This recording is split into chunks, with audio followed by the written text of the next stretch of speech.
War. War never changes. Hello everyone and welcome to a brand new edition of GameTales. After a 2-week break because some hardware was dead, it still is dead, but we have backups. We now have a new podcast-style show for you discussing the Fallout series. With me and with Stefan. Hi Stefan. Hello Unicom, good morning, afternoon to our listeners. So your PC is definitely still dead. Yeah, my desktop is very much dead. We've talked about this off the air, but yeah, I think I've narrowed it down to a hardware fault, but I do not know what that hardware fault is. So yeah, and I don't have any ways of diagnosing it myself, so I'm gonna have to take it to a shop. So yeah, that's why there hasn't been any sort of content on my channel for the past couple of weeks, and I'm gonna try to get back to it somewhat. Maybe just do my nonsense cast, because those I can more easily render on my laptop, but no more gaming videos for a while. Yeah, I had the fortune of when my PC died, I still had the Athlon 64 that I technically could not make videos on it, but it sort of worked with enough patience. And if in the summer I would take the side panel off the case and use it to cool the CPU manually with it. Like fanning with it half an hour to an hour while it was rendering a video for it to actually not die. Yeah, my laptop heats up something special when it renders, and I can't really use it for anything else. And like a 10-minute video will take at least 45 minutes to render. Yeah, So that's why, unfortunately, it's issues upon issues. But that's not what we're here to talk about. We're here to talk about. I recommend one thing though: if you want to try and render on the laptop, make your voice like 150% the speed of normal voice, and the videos will be shorter, and the rendering times will be shorter as well.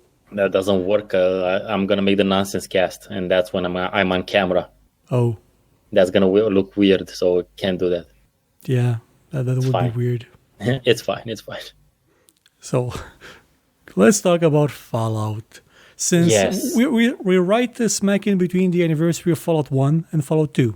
Exactly. We've been planning to do the entire month of October is going to be dedicated to us talking ad nauseum about the Fallout games, because usually, October was the month they were all released, and we're going to get Fallout 76 released during later this month as well. Yep. So it's kind of like our celebration of the post-apocalyptic, retro-futuristic insanity that is Fallout. Yeah, I did a marathon last year with Fallout, a show about Fallout every week.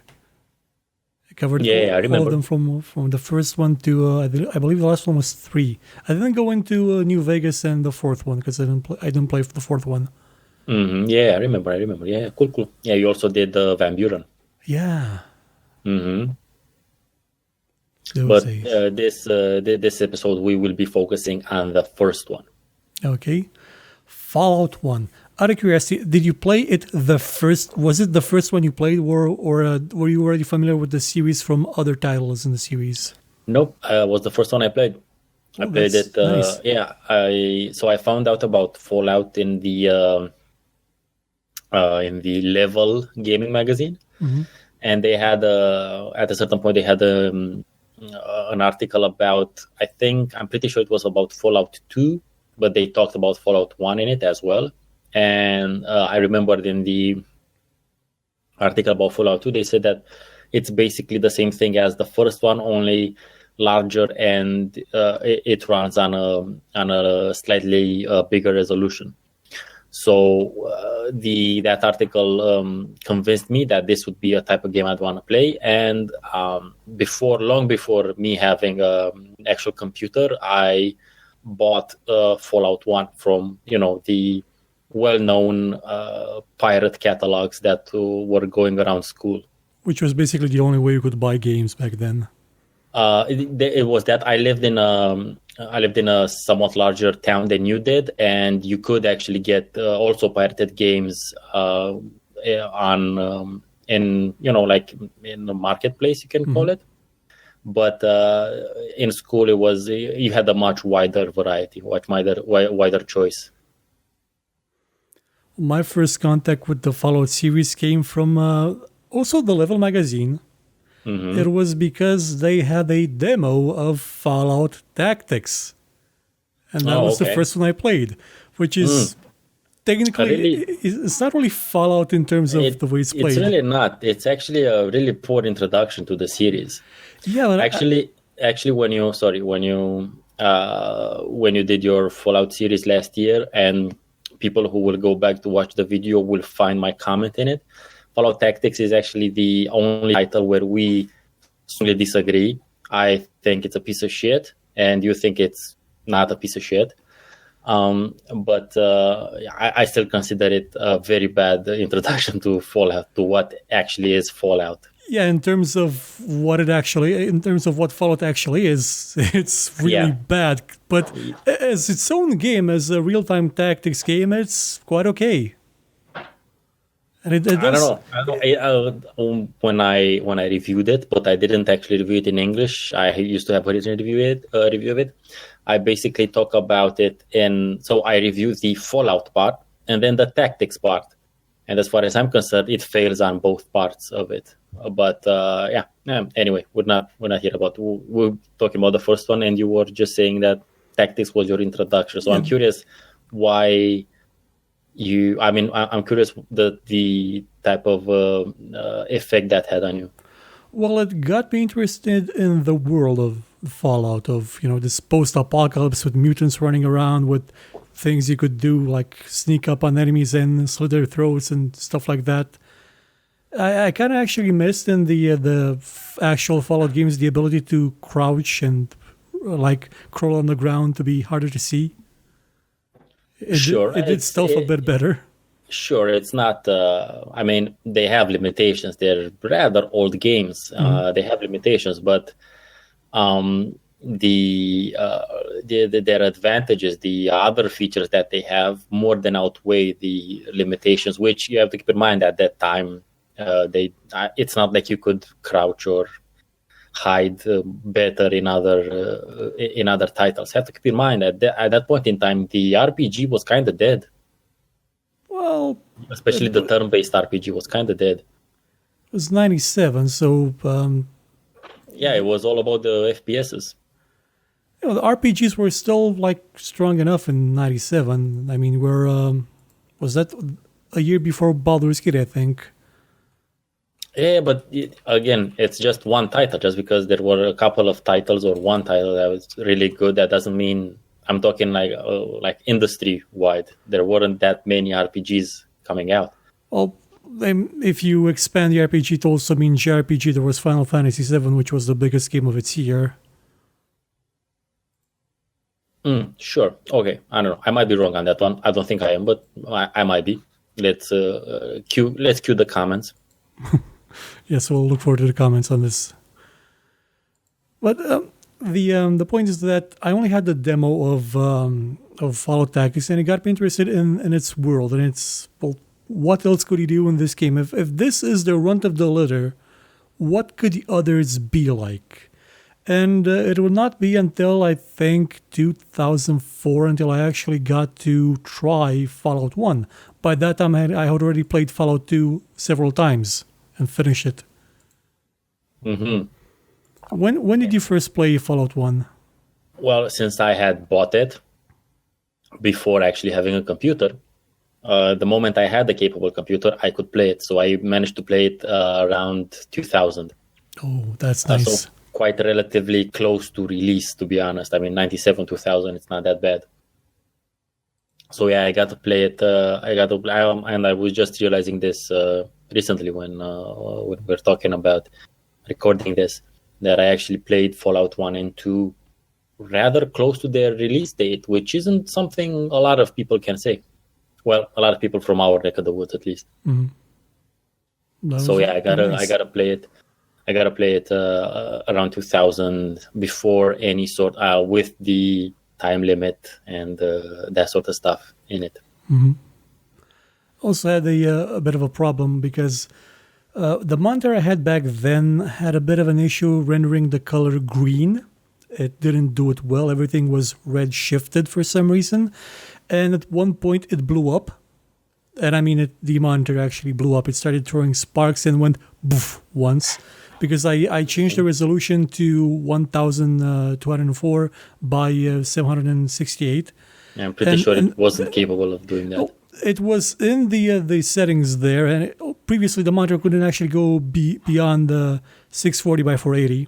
If I set it to 800 by 600, it sort of doubled the image and started making a high pitch noise. Yeah, that's the first sign that something isn't going well. Yep, I needed to change the resolution at one point so I could fit the interface of a game, or I think a program or a game, on the screen, so I could get it to change the window so it will fit on the smaller resolution. But instead of setting it to 800 by 600, I set it to the maximum, which was 1024. And I hit apply and realized a bit too late after the sparks already came and went that it was the wrong resolution. So it's kind of like in those goofy comedies when you press a button and everything explodes. Yeah, that's exactly what happened. So I spent like 2 weeks without the monitor. I was just using Winamp because I remember where it was installed, and I had all the keyboard shortcuts, and I could just run it without a monitor. And I had Fallout 1 installed on my PC. I had just installed it. I spent a long time trying to install it because I think we mentioned this in the previous show or something, that at one point my CD-ROM blew up. Mm-hmm. And Fallout was one of the games that I installed after I got a new one. Well, not a new one, a second-hand one that barely ran. It took me like 2 days to install it because it would not read properly from the disk. But eventually, I did eventually get to install it. And just when I was trying to enjoy it, the monitor blew up. You know, that's something I don't miss. So I'm a pretty old school / retro minded person. I like old storage media. I definitely do not miss optical drives or floppy disks. I don't miss floppies. They're so old by now. It's like they're literally an icon by now. They're iconic. Yeah. But I don't miss having to look through CDs or having CDs or running the CDs or getting them scratched or the drive not working randomly. I really don't miss that. I like the download everything approach. It's a lot easier. Yeah, although this does take away from the it basically destroyed the physical aspect of having a game, like the physical presentation. No more boxes, no more cool maps or other things. I don't know, miniatures. The types of things you would normally get. But I don't know. Sometimes convenience is, for me at least, is more important than just the wow factor. Speaking of things that you would find with the games, Fallout 1 came with a manual that was described as a Vault Dweller survival guide. Mm-hmm. Yeah, it was a very beautifully made in-world type of thing that it gave you tips about playing the game, but it did so a bit from the perspective of you being in the game's world. An actual Vault Dweller. Yeah, I think it's something reminiscent of the olden times. Yeah, like Wing Commander those days. When things like that existed and were they were a big part of the game. I'm thinking about the Ultimas right now, when you needed to read the manual, or Wasteland, especially because you didn't have a story without it. Yeah, since there is a very important link between the Fallout franchise and Wasteland, and you needed the manual, but the Vault Dweller survival guide, that was that made a lot of sense. That worked very well with the overall theme. And who knew that it would spawn this insanely cool, weird, and occasionally goofy sort of universe, and its own iconography. talking about the Vault Boy and whatnot. And just looking now for the manual, it has there's bits of text like from the manual that was supposed to be meant for the vault itself, and then you see bits of paper stuck onto the page by the overseer. Yeah, like notes and stuff. Yeah, it's just beautiful. Although it has to be said, you can play the game without reading the manual in this case. Yeah, but it adds to the atmosphere, to the satisfaction of it. It does, and it does explain some stuff which you would otherwise find out via trial and error. So yeah. Like pretty much, I think we both did. Did your game come with a manual? No. Yeah. Come on, dude. No. I only got to see the manual, many years later when I found it on the internet randomly. Yes. Thankfully, now it comes with the GOG version, comes with the manual, comes with I think it also comes with the Fallout Bible and it's also on Steam. Like I'm looking at the Steam version of the manual that's on Steam. Ah, cool. I play Fallout from the GOG versions. The only game that I had that actually had the original manual with it was, I think, Ultrabots. And it's a good thing because Ultrabots can be a very, very complicated game to play. Which no one has heard of. I made a show about it. It's probably better known as Xenobots or Xenowar or Xeno something. It's sort of like MechWarrior, but it's a real-time tactics game. And you're playing it in first person. Something dark side. Okay, yeah, sure. So getting back to Fallout, what was your initial reaction to playing it for the first time? Did you find it to be difficult, easy to understand, hard to understand? What was your take on it? It was, thinking back, it was challenging at that point. At that point in time, it was quite challenging because don't really think I had played anything of that nature up until Heroes was the closest thing to Fallout at that point in time, and the fact that the first part of the game is basically a timed event, timed mission that put on a bit of extra stress. And I did die many a time, or the vault died many a time up until I finally managed to find the water chip. And then once that happened, I would and in subsequent playthroughs, I would get to the water chip quicker so I can solve that shit and then just have fun around the map. Although I've only... one of the crazy cool benefits and awesome designs of Fallout is the amount of variety of options of solving or doing things. And in one relative recent playthrough, I actually I was making enough money, obviously, that I could actually pay for water to be sent to the vault. So as to increase the time limit. So that was something that I wasn't aware I could do initially, because again, this was in the first several playthroughs. I remember that bit of the game. There was some suspicion that the people that you were sending may rob the vault or betray you or something like that. At least that's what I think one of the characters, maybe the overseer, was talking about at one point. That you should not get the location of the vault. Yeah, that was, but it doesn't. I mean, that might have been one of the things that they wanted to put in or planned or something, but never really came to. I never sent anybody to the vault because I was afraid of that. Yeah. I understand that, and there was no way of really knowing, and I was just interested in testing it out, so that's why I did it once. But no, at least in that playthrough of mine, no, nothing happened to the vault. No one sold them out or anything like that. Well, that's good. At least there's some decency out there with the water traders, at least. I guess water merchants. Yeah.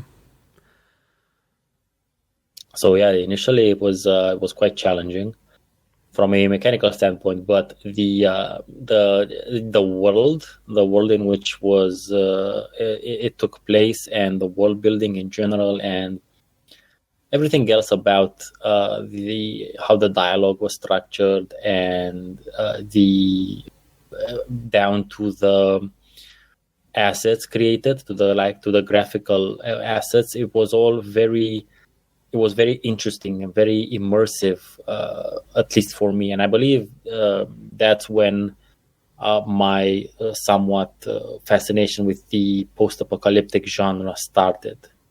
I'm not totally sure that is. I think I might have read a book by Norman Spinrad before that, which is basically it's an anthology of post-apocalyptic stories. But I'm not sure if that was before or after Fallout. So Fallout 1 might have been the kernel of me being passionate about post-apocalyptic settings in general. Mm-hmm. The post-apocalyptic scenario that Fallout before was kind of really interesting because it was made in such a way that in game you were not really totally sure exactly what happened, how the world came to be as it is. I mean, the intro does say war never changed. Oh my god, we should have started like that. I should have started with war. I'm gonna edit that in. Yeah, we're gonna do that. We'll record it at the end. Yeah. In game, in the universe, while you're playing, it's not exactly sure exactly what happened. Yeah, and I think that was a great design decision, because it allowed you as the player to perfectly identify with the character you're playing, or the avatar you're playing, because you know as much as they knew. Nuclear war happened. You went into the vault.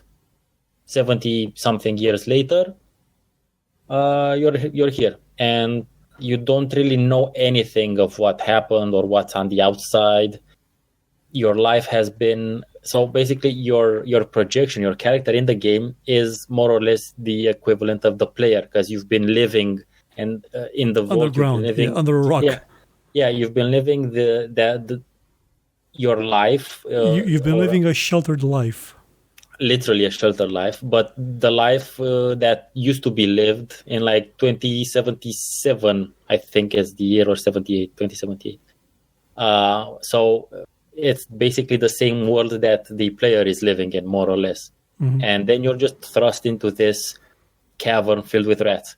Yeah, it's very important to know that it starts with you killing rats. It's sort of a staple of RPGs. I mean, I think every good or bad RPG starts with you killing rats. Yeah, I think that's. I think they added that in literally as a sort of as a tribute to that fantasy game RPG trope.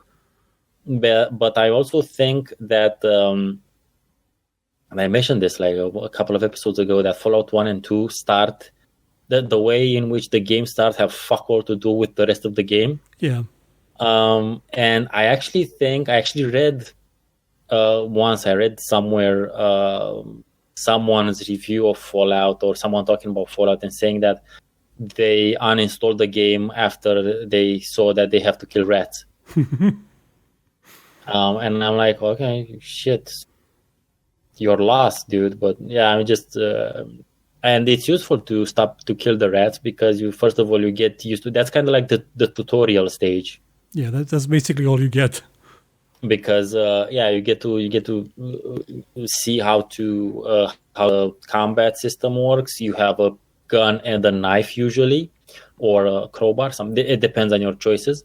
But you get the knife from the skeleton near the vault door, which that's dubious, but okay, because the skeleton is already wearing the vault suit. I think you may have not been the first person sent out. Exactly. And you get to experiment with using ranged weapons or melee weapons and stealth and anything like that. And then it's a bunch of useful XP which you can then. And it's a tutorial. It's well made because it's a sandbox tutorial. It doesn't tell you click here, do this, click here, click on this, And if you do anything else, I will pop up a warning that you should not click somewhere else until I tell you so. Mm. It's the good kind of tutorial that doesn't make you think that this is a tutorial. Yeah, it doesn't handhold you. That's true. And again, I think it speaks more to the standard and the expectations of gameplay back then. Nowadays, I don't know if you could do that, to be honest. Also, nowadays, there's features and stuff tend to be a scotch more complicated. So maybe you do need them. But yeah, it's useful to stop and kill all the rats because that XP, that helps, especially at the beginning. I think you can level up with just killing the rats and doing the intelligence and talking based side quests in Shady Sands, or close to it, or you're really, really close to it.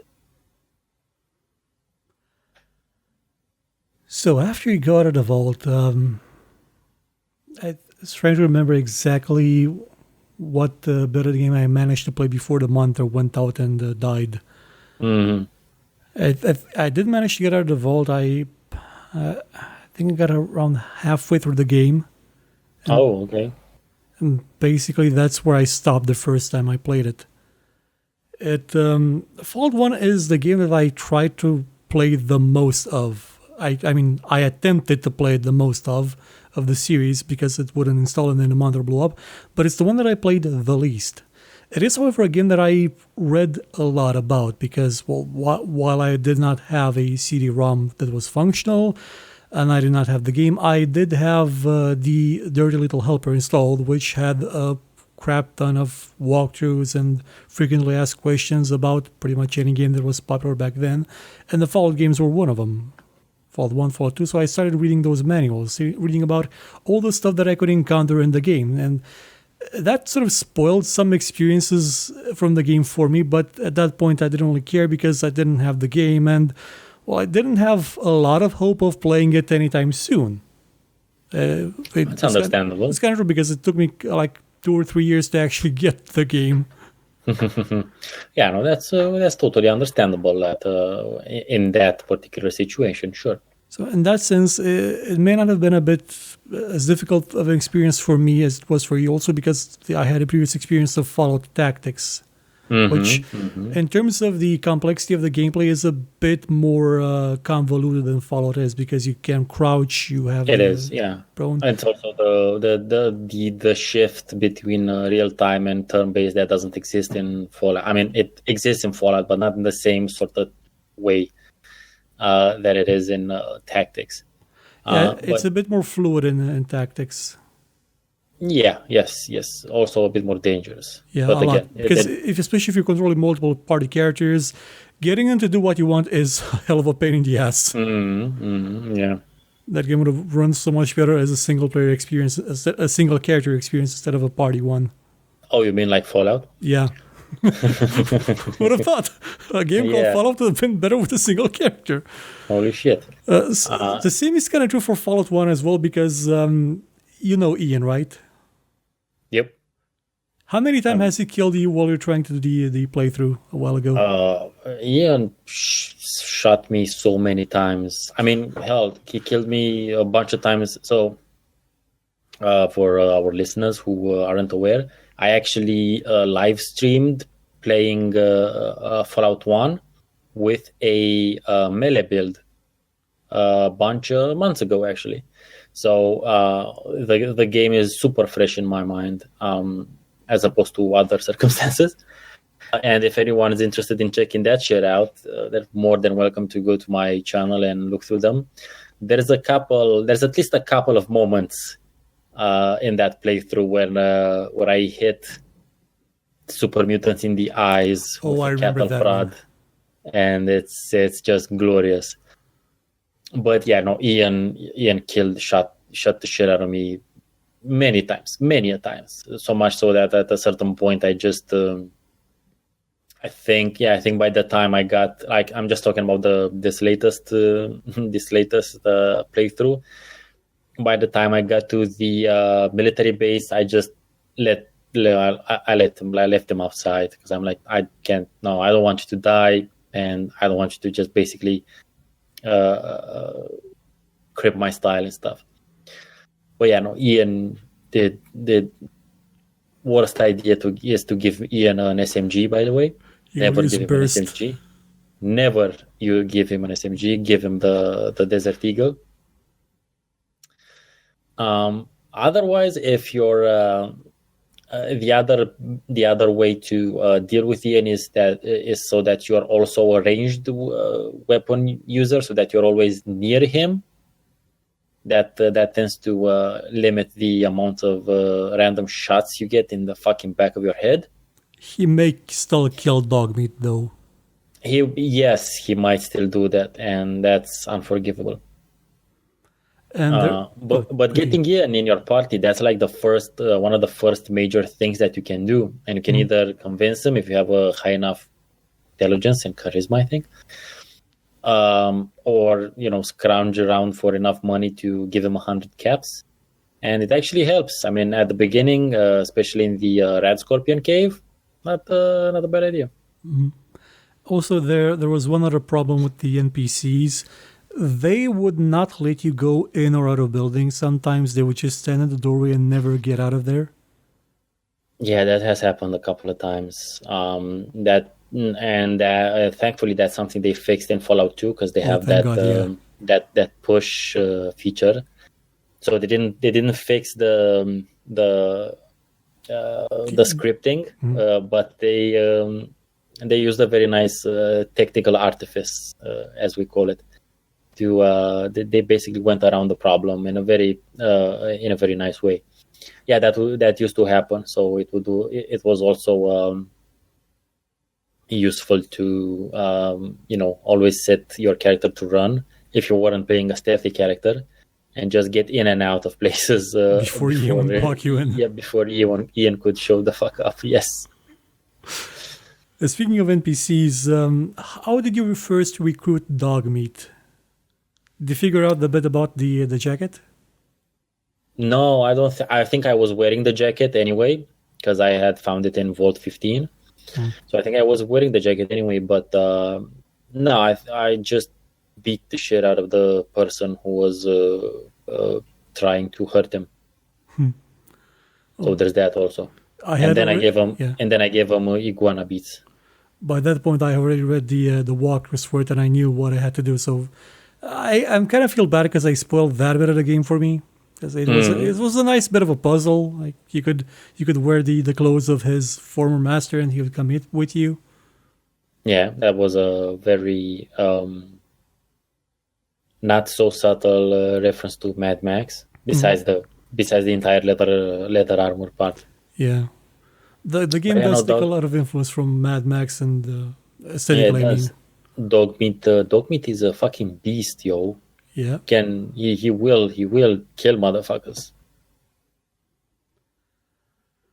When I look back at the game, it still kind of amazes me that for the most part there were like 3 or 4 people working on the game. Like there was Tim Kaine, there was Leonard Boyarsky, Jason Henderson, and I think one more person.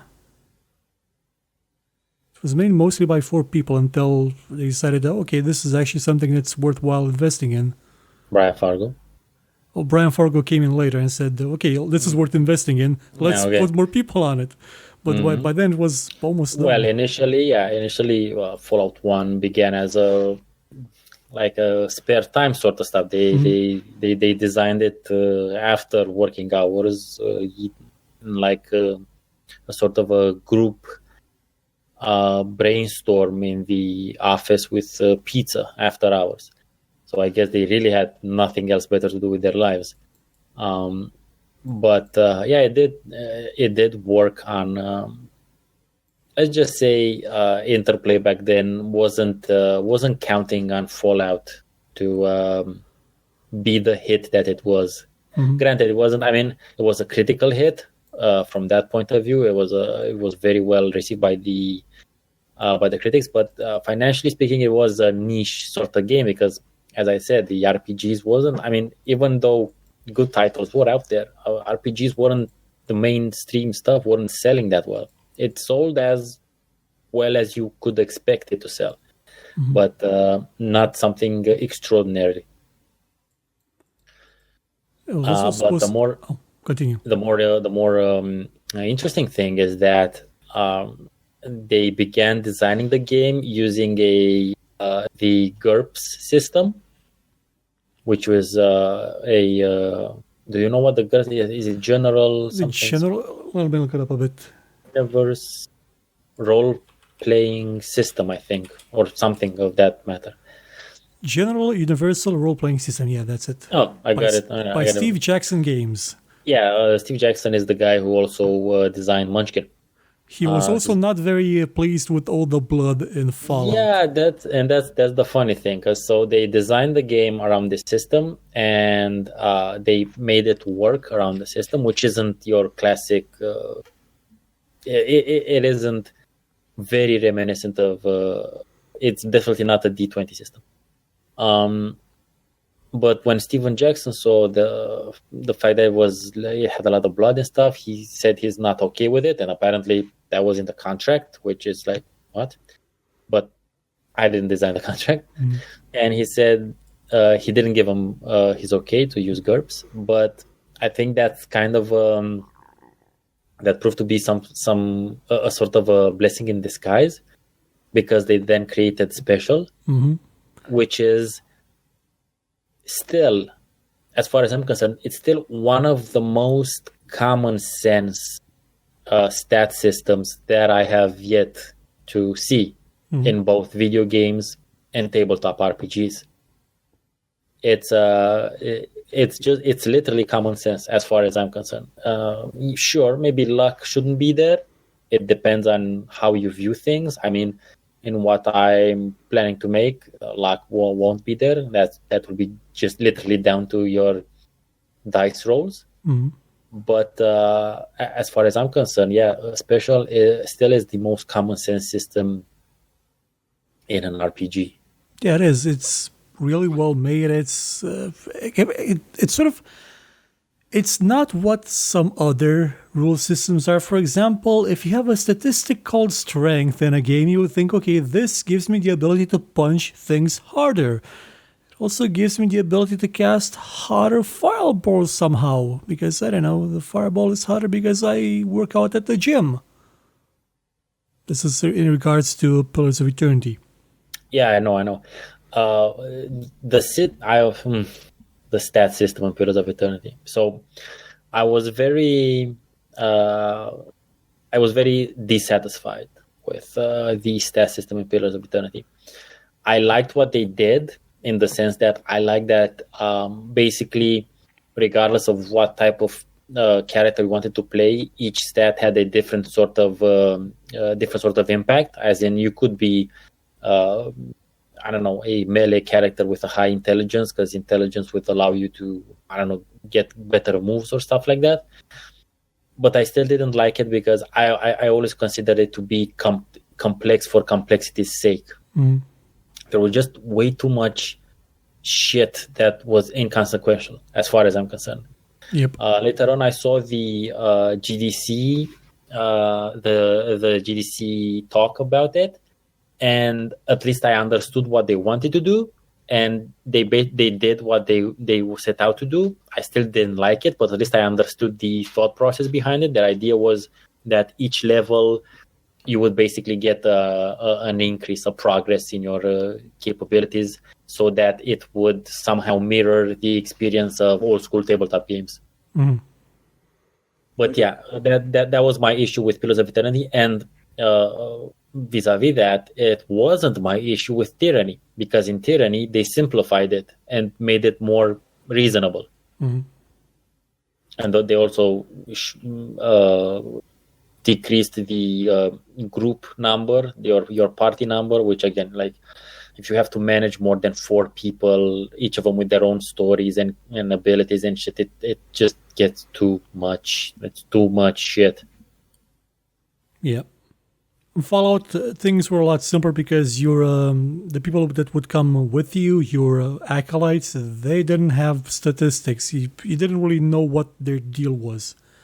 Your followers, yeah. You could ask them though what weapons they can use. Yeah, but he didn't care. Like, well, what's your intelligence? It's 20. Are you sure? Yeah, It only goes up to 10. exactly. Well, no, it's 20. Yeah, I'm super smart. Really? What's 1 plus 1? Buffalo. Okay, 11 checks out. Checks out. seems legit. Yeah. What's 1 plus 1? Brahmin. Yeah, that would have been a better answer. Yeah. We'll get to Fallout 2 and the way it treated intelligence in the following episode. Did you ever play a low intelligence character in Fallout 1? No, I was never low. I always liked to. I always like when I play RPGs. I always like to make a character that is as close a reflection as who I am. So they're usually relative. They're not the strongest of the bunch. Well, maybe a bit stronger now, but back then, no way in hell. Also, maybe not the most agile of the bunch, but they tend to be rather smart and a lot of speech and interest in tech and stuff like that. So never a low interest intelligence character. No. Well, I ask this because the dialogue would change depending on how intelligent your character was, and it got to the point where if you had the low enough intelligence, people would just say, shiny rock. Me give you shiny rock if you got guild thing, okay? Go kill. It became that kind of thing. I always find it fun because that's not an easy thing that's not a simple, non-time consuming thing to do. It takes time to do that, a lot of time to set up all those things, and they did it. Yeah, that's commendable. Also, if you only have an intelligence of 1, I don't think you can be a member of the Brotherhood of Steel. Yeah, they just won't let you because they're a bit about technology and making sure it doesn't fall into the wrong hands. Exactly. You're kind of the wrong hands. Yeah, exactly. So what I've also never done is finish the game without power armor. Ooh. I'm guessing it can happen. I guess it can be done, but I've never done that. And watching the number of deaths I incurred trying to kill the master with my melee build and hardened power armor, I don't even want to imagine how many times that would have happened if I weren't wearing power armor. So no low wind and no power armor builds for me. Mm-hmm. Well, if you die because of the master, his chain guns will basically chew you to bits. Like it's going back to the violence thing that Steve Jackson was against. The game has a sense of violence that is so over the top that it is just beautiful. The way characters melt when you hit them with a plasma rifle or the laser rifle. Yeah. It's also wonderful. One of my favorite death animations was when you would SMG burst fire something, and like a chunk of them would just steadily disappear. That's a great sprite. Exploding like a blood sausage, I think is the term used. Mm-hmm.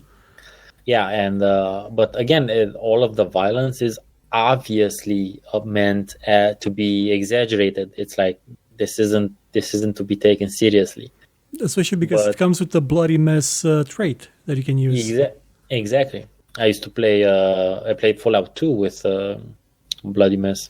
Yeah, I always pick bloody mess. It's my favorite. I like the trait system very much in Fallout because it gives you an extra flavor of customizing your character that may not be an advantage. Which is very nice, especially when you hit like a rat with a crowbar and it explodes in blood. Mm-hmm. That's always fun. That's just beautiful. And again, that's something that only exists sort of, kinda, in New Vegas. You know, there's a perk called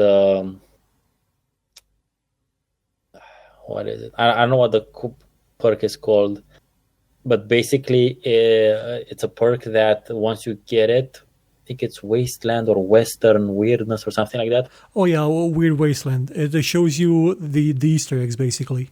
Yes, but they only happen with that perk. It's not something random. It's like they only happen with that perk, like really weird, goofy shit at the level that you would meet in Fallout 1's and 2's random encounters. And one of them really like threw me for a loop because I had no idea what it was supposed to be. It was a dead guy sitting at a table with with some spheres next to him. It was a reference to a something awful thread that it was such a precise, like such an obscure in joke that I think they could have left it there even without the perk. maybe I don't know, but something that was really fascinating in Fallout 1 is the several random encounters that are not necessarily NPCs and stuff, but there's one where you get to see Doctor Who's telephone booth At the TARDIS. Yeah. By the way, Doctor Who probably is back on TV by the time you're seeing this. It's supposed to be out, like, I think tomorrow for us. Oh, okay. I don't know. I don't follow, so sure. Then there's the very nice reference to Godzilla. Yeah, the footprint. Which is awesome. There's the alien crash. The Brahmin saying moo. Moo, are you saying moo? Moo, yes. That's also cool. So again, the Fallout universe is made with a very tongue-in-cheek, dark, humoristic sort of approach. Definitely shouldn't be taken extremely seriously. Although, as we said, it does discuss, if you go sufficiently into it, it does discuss serious subjects. Basically, the entire Fallout 1 is about, eugenics. If it's literally about genetic purity. And then onwards with the other ones. But the fact that they also combine that with all of the crazy pop culture references that happen all throughout the games, it just works. I mean, it's not heavy-handed with the messaging because it's kind of hidden in the background, but it's not overly goofy either. It's a really tough balance to get right, and they did it for at least 2 games. That they did. When Bethesda was trying to buy it, actually, one of the reasons they wanted Fallout is because they could do pretty much anything in it. With enough effort, anything could fit in it.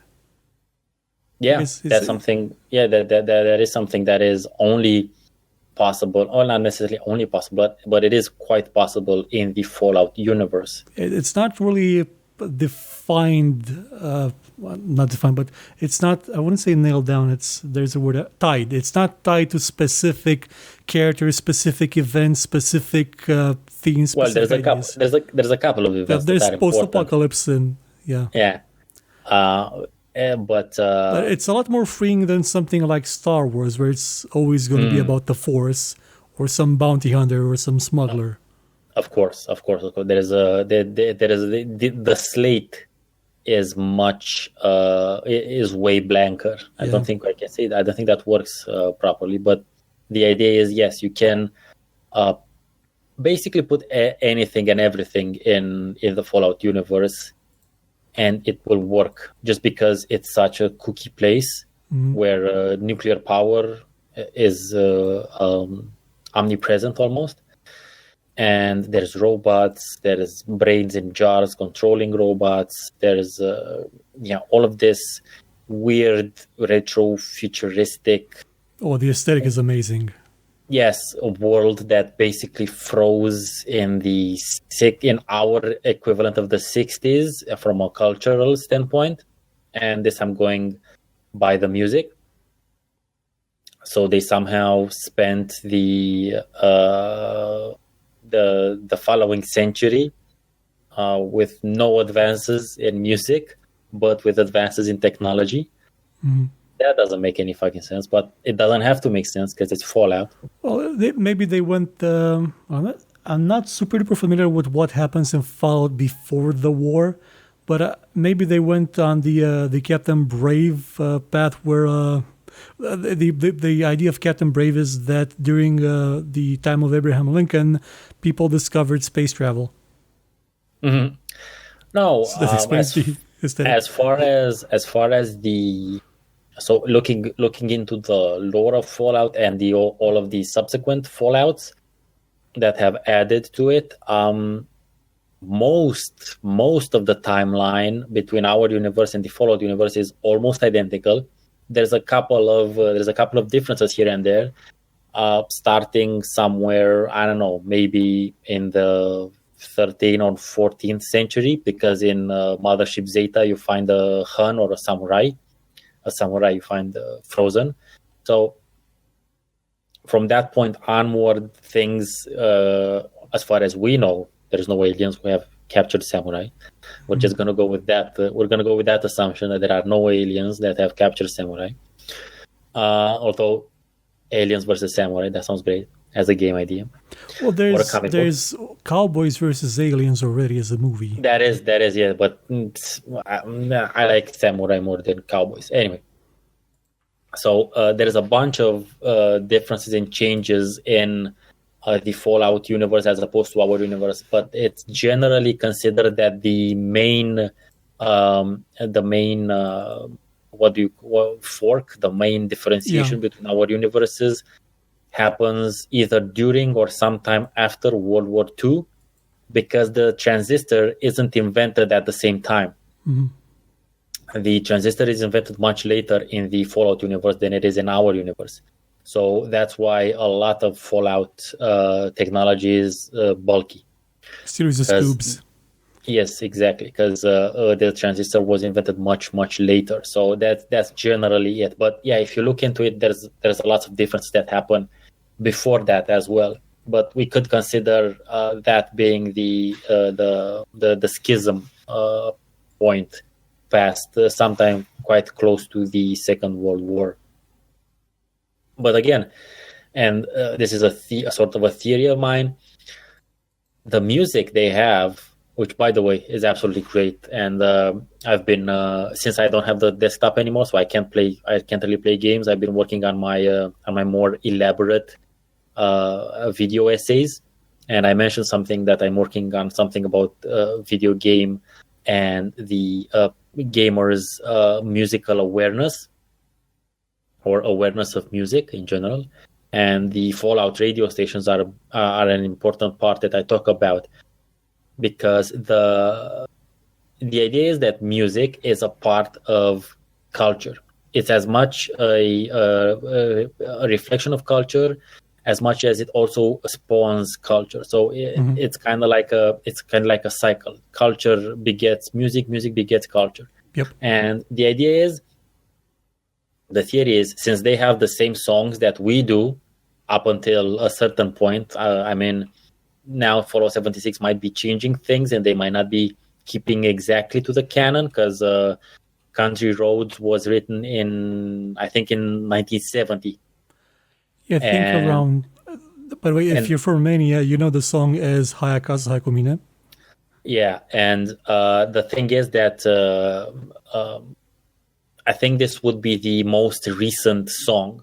So the idea is their culture, their civilization should have been way closer, way more identical to ours in order for their alternate universe to spawn the exact same songs. But yeah, that's me just going a bit way too much, looking way too much into it. The idea is that the music they choose is very representative for generally the 50s and 40s, although there's something from the 30s there as well. There's a bunch of songs from the 30s as well. And it's all relating to Bethesda's interpretation of Fallout, whereas in the original, you had maybe at the beginning by the ink spots, and initially it was supposed to be, I don't want to set the world on fire, but they couldn't get the rights. Expensive. Yeah. Yep. And then we had What a Neil Armstrong. Give me a kiss to be a dreamer. Not Neil Armstrong. That was the guy on the moon. Yeah. It was the other Armstrong. Yes. The singer. It's fine. And the Louis Armstrong, yeah. The in-game music, however, was made by Mark Morgan. And it's I don't know a word to describe his kind of music, because it sounds like you're in an abandoned industrial yard and you're factory. Yeah. That's how it sounds like. It sounds kind of like that, but it's oddly appropriate. Anyway, it's perfect. I just don't know how to It's describe. desolate. It's desolate. At first, I thought to myself, okay, maybe it's industrial because it reminds me of a desolated industrial compound. But industrial is a different kind of genre. It's No, we're not using industrial in the sense of industrial music or industrial techno or whatnot. No. We're literally talking about being in an industrial yard. it just sounds amazing. I cannot picture the first games without that music. Honestly, the soundtracks for both Fallout 1 and 2 are some of the most immersive and well tailored to the game. I've listened to these soundtracks on their own for many a time, and they usually make it into my listening playlist if I'm working on something. For instance, I used to play them and the subsequent ones when I was working on my Fallout armored vault suit cosplay, which I never got to finish, but I did make myself the weathered 10mm pistol from was it New Vegas or Fallout 3? New Vegas, I think. Yeah. I might show you. I don't know if I have a photo of it. Anyway, I'll slap it around here. You find it. Yeah. Anyway, so those soundtracks work wonderfully well, and I think it is because they're subdued. They make use of this sort of swishing, and it's not necessarily an echo, but it makes you think it's an echo, but it's not an echo of this. And that's why you get the impression of being in an industrial yard or like an industrial building that's empty, basically. And there's like sound somewhere in the corner, like something metal clanging, and then you hear the reverb and stuff like that. But it works great because you're journeying through desolation. There's no sound pollution. There's no cars. There's no honks. There's no anything around. It's just fucking the wind. If even that, or the clicks of your Geiger counter. So that works wonderful. Oh yes, it does. But that doesn't take anything away from the Bethesda approach. Which the Bethesda approach, I barely know what the music that was actually made for the game is, because I just listened to the radios. The radios set the mood for that world so well. I don't know, apart from the main menu music by Inonzur, I don't know what the rest of the music is in those games. Yeah, I can't remember the ones in Fallout 3. Oh man, it's been years since I replayed Fallout 3. I'm gonna have to replay it. Maybe I don't know. I'm not gonna say I'm gonna stream it. I don't have that time anymore. Because of uni and whatnot. But I haven't replayed Fallout 3 in a long ass time. Fallout New Vegas, it definitely had like a country western twang to it. I'm pretty sure it should have. And Fallout 4 is kind of meh. The intro song is nice. It's uplifting and whatnot. But in the game, it's very, very repetitive. It's not that interesting. It's a bit annoying, actually. But you do need it for the sound cues of when you're under attack. If you're not, if I'm watching some Netflix or something while traveling, because I do play it in survival mode when I get to play it, because the desktop's dead anyway.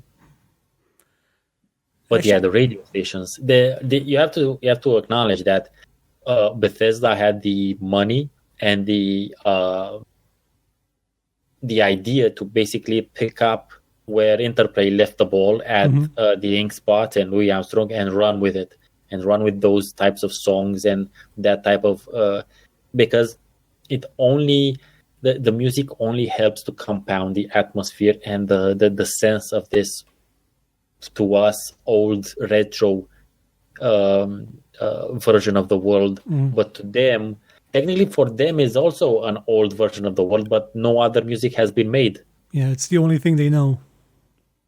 Exactly, it's the only surviving recordings and whatnot. So there is, and on the other side, which is the perspective from which I discuss it, I cannot but tip my hat to Bethesda, despite what you think of the games.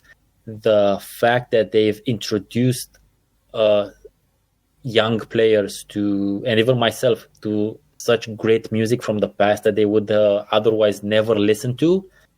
That's just they did a sort of a hidden benefit to the players as person.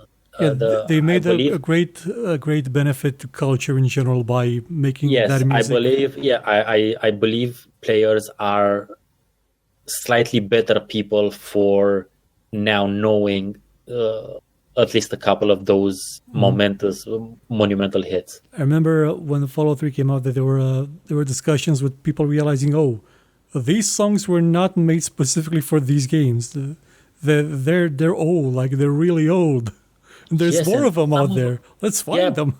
Yeah, but that's just the thing. Some of them are fucking ludicrous. Yeah.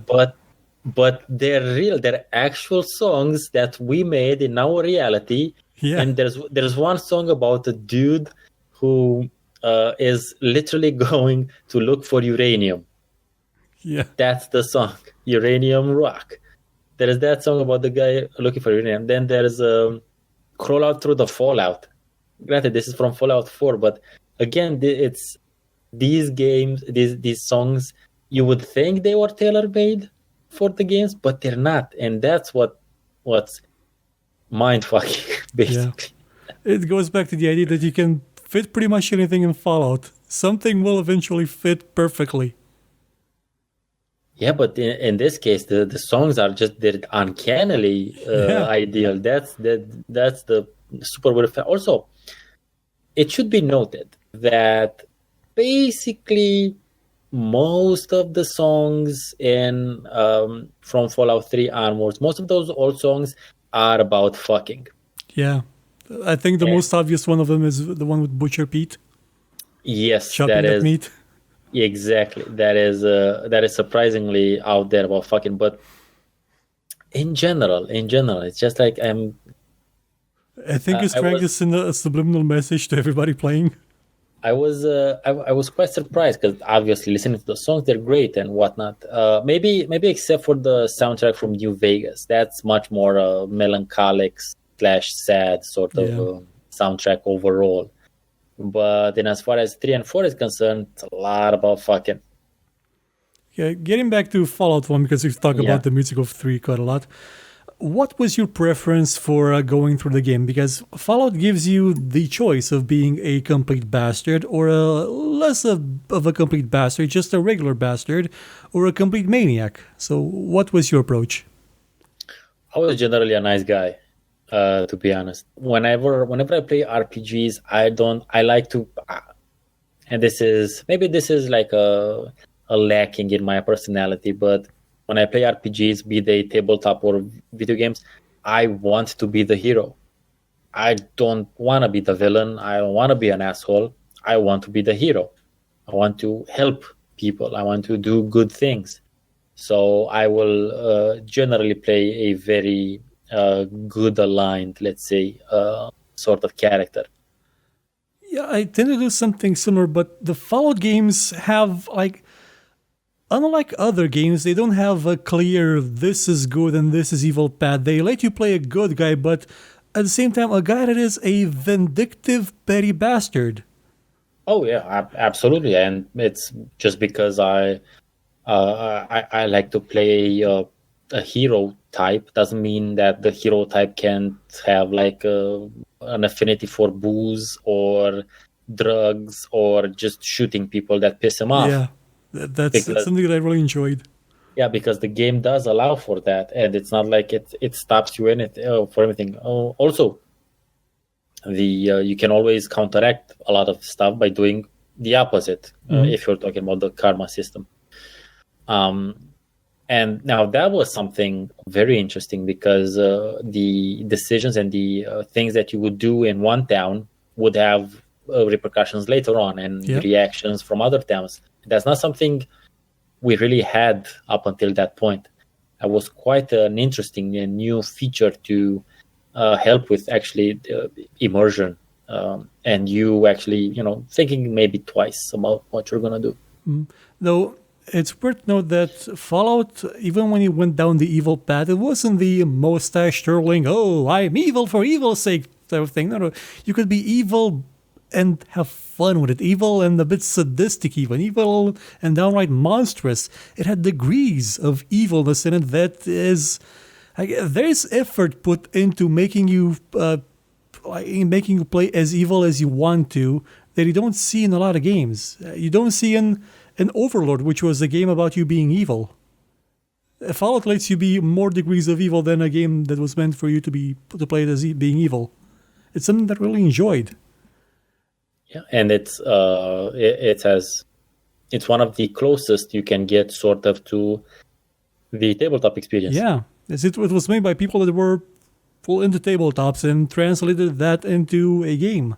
Yeah, as much as they could with the technology at hand and resources back then. And without the shackles of a pre-existing system. Well, yeah, they kind of made it on grips initially, but they had their freedom that you don't have with something that was alignment based. No IP to keep to be in the limits of. Mm-hmm. So obviously they must have play tested it a lot, to be honest. Yeah. Like I think they made a pen and paper version and play tested the shit out of it. Yeah, I know that's how they play tested Planescape Torment. It was initially just a campaign. Yeah. Okay. So I trust since they did have a tabletop experience. I mean that's how I would have done it also, and because it would give you an opportunity to test things and try things out without putting time and effort into code. I'm actually curious, was there a Fallout pen and paper RPG? Not an official one. There was at least one that was fan made, that was very detailed, which I played. It had like a very thick manual. That was actually the first. Tabletop game I actually played. It was the Fallout franchise has been so important for me. Has left such a mark on me, not including on my skin. That it actually was the gateway into tabletop gaming for me, because that's how I started to play it. It was really well done. Actually, it used a hex grid. The calculations were annoying as fuck, because you would have to change your a chance to hit whenever the distance changed, and there were a bunch. There were like depending on how much armor you had on you, you had like 3 or 4 variables each time to calculate. So I asked a friend of mine whom I was playing with to write me a quick calculator in Pascal, so that I would just have to write in the variables and get the percentage chance, which made things much more smoother, because the game when it came to armor, it took damage threshold and resistance into, so those are 2 variables again, which and then there was distance, and then it might have been some other stuff, but those were the main things. And it was pretty great. It was pretty great. And again, since it was Fallout, it allowed for anything and anything to be implemented. Like I was basically I was planning us to play Fallout in our town. Yeah, basically model campaign in our town, which granted was in Europe, but I had the plans to change the Brotherhood of Steel would have become the Fraternity of Iron, a more Soviet approach to it, and everything else, basically anything that you would find in the Fallout version we had, it would be the more Russified Soviet version here, and also Chinese a bit. If you want actually a not Soviet, but Russian version of Fallout, you should go and check out Project Adam. I have part of the Adam RPG. It's Fallout, but it's set in Russia. Yeah, I'm gonna. I was actually. I got an email from the devs, but the computer died. So it's gonna be a while up until I get to check out that. But I do have it. Yeah. I only played about 2 hours of it. It's fine. Like it's true enough to follow that I actually kind of like it. Mm-hmm. Cool. Good to know. I'm gonna then I'm gonna have to give it some more time when I get to it eventually sometime maybe. We're getting close. We're already over an hour, so I'm gonna ask you one question. What's your favorite thing about Fallout? Fallout 1 in particular. Let me think about that. Fallout 1. I think it would be discovering the hub. Oh, yeah. That was like that's like the biggest settlement you find. Yeah, I think discovering the hub was like the one of my favorite things about the game, because it just showed so much more of the world and that sort of, and you get to interact, and there's a bunch of quests and there's a bunch of stuff happening, and not even now I don't even know now what the whole high tower thing is about. So there's that area of the town of the hub which is like rich dudes domain or something. I sort of vaguely remembered it. I have no idea what the fuck goes on there. I don't know. I've never had a quest, really something that took me there, or because whenever you get there by accident, there's one of the guards who says something in red to you to get the fuck out or something. But so yeah, there's that. I think discovering the hub was my favorite thing, because otherwise I can't. I really love the entire game. Otherwise, there's nothing in particular that I can say. Yeah, maybe the iconography of Vault Boy. Basically, those are the you could say that's my favorite thing. Just seeing all their interpretations of all of their perks via Vault Boy. Yeah, the always smiling, always cheerful Vault Boy with a giant hole in his gut. Exactly. I think on a graphical level or in general, I think that's my favorite thing. Yeah. You? For me, it would have to be sort of also kind of two things. The first one is that at the end, when you get kicked out of the vault, you have control over your character. And the overseer is just walking back to the vault, and you have control over your character, and you're armed, and, well, you can be a dick, and you can shoot him. And he has a special animation of him crawling around on the ground. Yes, he has a special death animation. That is very fun. And also, you can not just shoot him, but you can also stab the motherfucker, which is what I did.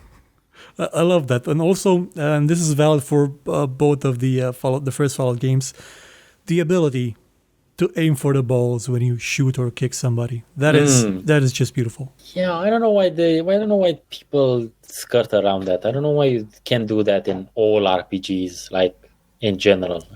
Called shot to the nuts. It's something that everything should have. Yeah, it just speaks to you hating this person so much that you will harm them in a way that will inflict the most pain and in some cases the least damage. Because you can live without some of those parts, but they'll hurt madly. If you're a dude. I mean, it would hurt if you're a chick as well, but if you're a dude, it's a bit extra. It's a bit special. You should have also getting hit in the balls. There should be like a separate stat that you roll for unconsciousness. Yeah, there should be, because there's a description of you whenever you shoot somebody in the balls. There's a description saying if you crit. There's the description that goes something like the enemy clutches their crotch, falls to their knees, and yells "Mommy," and then falls over. Yeah. On the other hand, I prefer the more visceral image of hitting someone with a crowbar in the balls. Oh, yeah.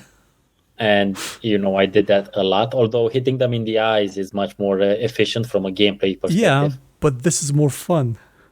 It is more fun, and I'm sorry they didn't actually put that in the game, but that would have been way too many animations. But just the idea of seeing someone with a crowbar, like get their hands back and then like trace a nice circle behind them and bam, stopping in someone's crotch. That would just make my day. Yeah. But that's also that's one of those details that don't necessarily always come to mind. But yeah, you're right. It is great. It is great fun. It's the thing that I honestly missed most from the Bethesda games. It works. True, it works with. On the other hand, in the Bethesda games, you can shoot grenades in the air or in the motherfucker's hands, which is all fun as shit. Mm-hmm. But that's for a future episode. Yeah. Well, I guess that would be it for our discussion of how Fallout influenced us and how we influenced our playthroughs of Fallout by kicking everybody in the balls. I was kicking them, and I basically also rippered them. Mostly in the eye. But yeah, also shot them. Oh, we should mention there's 3 ways to finish the game. By the way, just leaving that out there. One of them involves you not being a very nice person, and let's say shooting the overseer is going to be the most peaceful way he goes, because there's a much less pleasant way that I believe involves you becoming a super mutant and doing something bad to him. Oh, technically that's the 4th way, but that's not that's the 4th version. No, I'm just talking. There's 3 ways of dealing with the master, as in killing the master. And then there's the 4th one, which is you joining the Unity. It's a very important thing to say that this is a game you can finish by talking. Yes, but that's not going to be easy. But yes, you can finish with a particular intelligence, perception score, and prior some knowledge, and some prior knowledge, priorly. Discoveries. You have to do some research. Yeah, you have to get a quest and solve it, and then follow up on the quest. But you can, and it's wonderful. Yep. And you? Well, I guess that'll be it for Fallout 1. We'll be back probably next week with Fallout 2, and then 3. Yes, hopefully we will. By the time we get to the end of the month, maybe I'm going to try and play Fallout 4 a bit, because I haven't played it at all, ever. If you do, watch my video on Fallout 4, because I have a video on surviving survival mode for the first 20 levels. You'll probably not play it in survival mode, sure, but might give you a couple of ideas here and there. Will do. So that's it. I'm going to see you again next weekend. Well, you don't have anything on your channel coming soon because of the... I'm hoping I can get a nonsense cast up next week. If I do... It's gonna be I'm gonna be talking about the season 1 of Castlevania on Netflix. Did they release the entire season, or is it just the first episodes? No, season 1 is done, and now they're gonna release season 2 at the end of October. Oh, yeah. So I'm gonna do season 1 of Netflix. Idea being the subject headline will be a Romanian reviews Castlevania. That's good. There's a bit of a discussion that must be had, and some things that have to be clarified. Well, but yeah, hopefully I get to do it. I'm not sure. Okay. Well, on the channel you're gonna find a lot of shows about a lot of things. It's October, so it's Spooktoberfest, horror, autumn, fall, fear, something. I made up a long name for it in the history show. I already forgot what it was. Next week, I think, is going to be Project Firestar for the Commodore 64. It's basically Alien Isolation, made 30 years ago. Apparently, it's also super duper old game month, apparently. Well, I thought to myself, okay, what horror games can I approach that people don't do every year? How about the ones made 30 years ago? Sure. Do people, does anyone still talk about Fear? The first one? Well, not a lot. I haven't seen a lot of activity about it recently.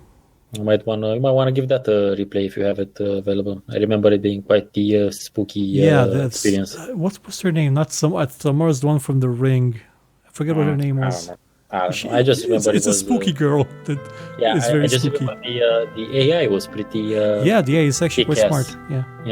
Anyway, that's it for this episode of GameTales. Goodbye, everybody. See you next time.